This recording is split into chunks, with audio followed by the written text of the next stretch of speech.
राधे राधे प्रिय भक्तजनों, आपका स्वागत है आपके अपने YouTube channel magical world of Achyut पर। आज हम इस वीडियो में जनार्दन स्वामी के मंदिर में काठ के दीपक की कथा सुनेंगे।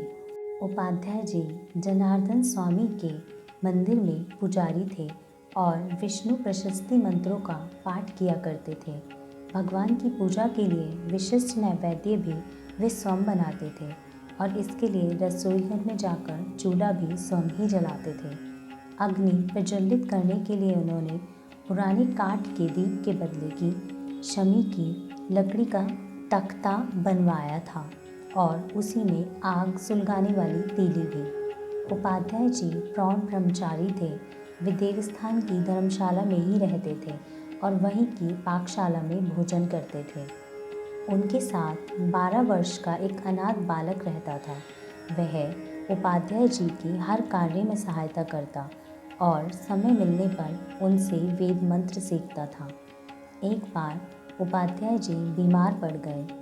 उन्हें देखने के लिए एक वैद्य को बुलाया गया। वैद्य ने उपाध्याय जी की नाड़ी की परीक्षा करके बताया, कुछ विशेष बात नहीं है, 2 दिनों के विश्राम से आप ठीक हो जाएंगे। सिर पर पानी न पड़े, इसका ध्यान रखिएगा। इसके बाद फिर आऊँगा कहकर वैद्य जाने लगे। इस पर उपाध्याय जी ने हंसते हुए कहा, वैद्य को और ऋणदाता को फिर आऊँगा कहकर नहीं, बल्कि जाता हूँ कहकर प्रस्थान करना चाहिए। वैद्य को उपाध्याय जी की बात बुरी लग गई। उनके अहम को चोट लगी और उन्होंने अपमानित अनुभव किया। उन्होंने हंसकर व्यंग्य करते हुए कहा कि कहते हैं सबको शगुन बताने वाली छिपकली खुद सानी में गिर गई। सबकी रक्षा करने वाले जनार्दन स्वामी के आप पुजारी हैं। आप मंदिर से उन्हीं को क्यों नहीं बुला लेते? फिर मुझे फिर आऊँगा कहने की आवश्यकता ही नहीं पड़ेगी। उपाध्याय जी वैद्य की व्यंग्य भरी बातों से दुखी होकर बोले, भगवान तो सर्वव्यापी हैं। वे सिर्फ मंदिर में ही रहते हैं, यह समझना आपकी भूल है। हमारा विश्वास है कि वे सर्वत्र उपस्थित हैं, इसीलिए हम अपनी सुविधा के अनुसार किसी एक स्थान पर उनकी उपस्थिति को आकार दे देते हैं ताकि हम अपने सुख दुख और पाप पुण्य का लेखा जोखा उनसे कर सकें। इससे हमें मन की शांति मिलती है और जिसका विश्वास अटूट होता है उसकी वे किसी न किसी रूप में अवश्य सहायता करते हैं। वैद्य को उपाध्याय जी का यह उपदेश बिल्कुल अच्छा नहीं लगा। उनके अहम पर चोट का दर्द अब और भी था, इसलिए उन्होंने पुनः व्यंग्य करते हुए कहा, आपका वेदांत सुनने में अच्छा लगता है लेकिन व्यावहारिक नहीं है। इससे न आपको भोजन मिलेगा न मुझे। अच्छा, जाता हूँ। इतना कहकर वे तेजी से पीछे मुड़े और जाने लगे। तभी वे मंदिर के एक स्तंभ से टकरा गए और गिरकर बेहोश हो गए। छिपकली के सानी में गिरने की कहावत उन्हीं पर घट गई। तब उपाध्याय जी ने बालक की सहायता से वैद्य की सेवा शुश्रूषा की। वैद्य की चेतना पुनः लौट आई। सचेत होने के बाद वैद्य ने विनयपूर्वक कहा, उपाध्याय जी, लगता है हर कार्य के पीछे कोई न कोई कारण अवश्य होता है। अब मुझे अनुभव हुआ कि सोने की थाली को भी सहारे की ज़रूरत होती है। वैद्य होते हुए भी मैं अपनी चिकित्सा स्वयं नहीं कर पाया, परंतु इसका यह अर्थ कदापि नहीं कि आयुर्विद्या अनुपयोगी है। इस घटना के बाद उपाध्याय जी की ख्याति बढ़ गई। सब कहने लगे कि उपाध्याय जी बड़े ही चमत्कारी हैं। काठ के दीप से अग्नि प्रज्वलित करना सिर्फ उन्हीं से संभव है और यदि कोई उनका अनादर करे तो जनार्दन स्वामी उसे दंड देते हैं। इससे उपाध्याय जी के मन में अहंकार उत्पन्न हो गया। वे अपने आप को सचमुच ही महान मानने लगे। इसी बीच एक दिन भारी आंधी तूफान के कारण देवालय का ध्वज स्तंभ गिर गया। गांव वालों ने यथाशक्ति चंदा देकर धन एकत्र किया और ध्वज स्तंभ को पुनः प्रतिष्ठित करने के लिए एक शुभ मुहूर्त निश्चित किया। मुहूर्त में 10 दिन शेष थे। तभी उपाध्याय जी को सूचना मिली कि दूर के एक गांव में उनके एक निकट संबंधी का निधन हो गया है। उस संबंधी का उपाध्याय जी के सिवा कोई नहीं था, इसलिए उसके दाह संस्कार का दायित्व उन्हीं के ऊपर आ पड़ा। इधर 10वें दिन ध्वज स्तंभ की प्रतिष्ठा करनी थी जिसमें इन्हें काठ का दीप जलाना था। उधर उसी दिन अपने संबंधी का श्राद्ध करना था। फिर भी उपाध्याय जी बालक को लेकर संबंधी के गांव गए और दाह संस्कार का रस्म पूरा किया। फिर बालक को 10वें दिन के श्राद्ध संबंधी अनुष्ठान की क्रिया समझाकर दूसरे दिन अपने देवालय लौट आए। बालक ने उपाध्याय जी को वचन दिया कि 10 दिनों तक वह उसी गांव में रहेगा और 11वें दिन श्राद्ध का अनुष्ठान पूरा करके ही लौटेगा। उसने बड़ी सच्चाई से मृतक के पुत्र के समान अनुष्ठान पूरा किया और उपाध्याय जी के पास लौट आया। उस दिन आधी रात को ध्वज स्तंभ की प्रतिष्ठा का मुहूर्त था। सारे गांव में उत्सव का वातावरण था। सारी तैयारियां हो चुकी थी। ऋत्विजों ने यज्ञ कुंड तैयार कर लिया था।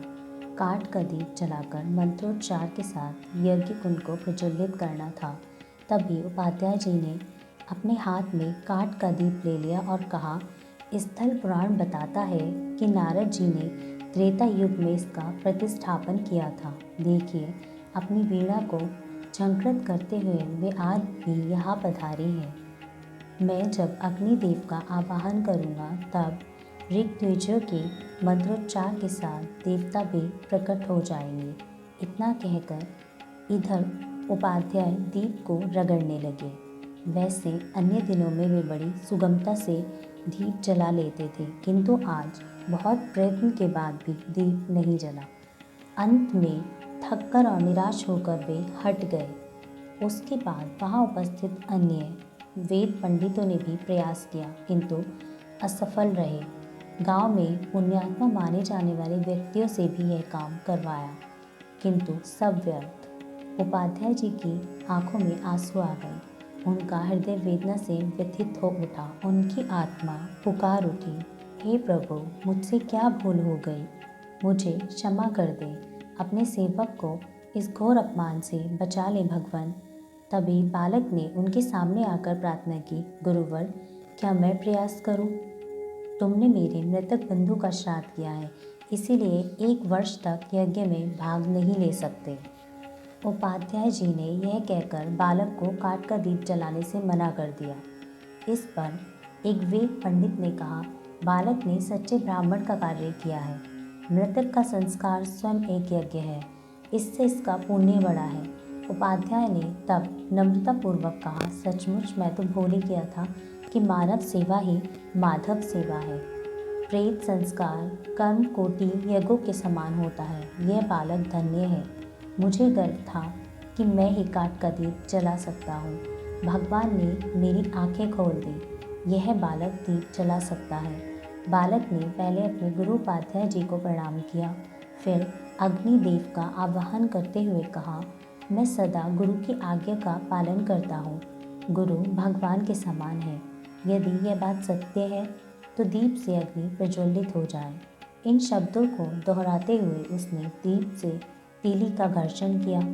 अग्नि अकस्मात प्रज्वलित हो गई। सभी उपस्थित जनों तथा वेद पंडितों ने बालक की प्रशंसा की। यज्ञ समाप्त होने के बाद वेद मंत्रों के साथ ध्वज स्तंभ की प्रतिस्थापना हो गई। दूसरे दिन जनार्दन स्वामी के लिए नैवेद्य तैयार करना था।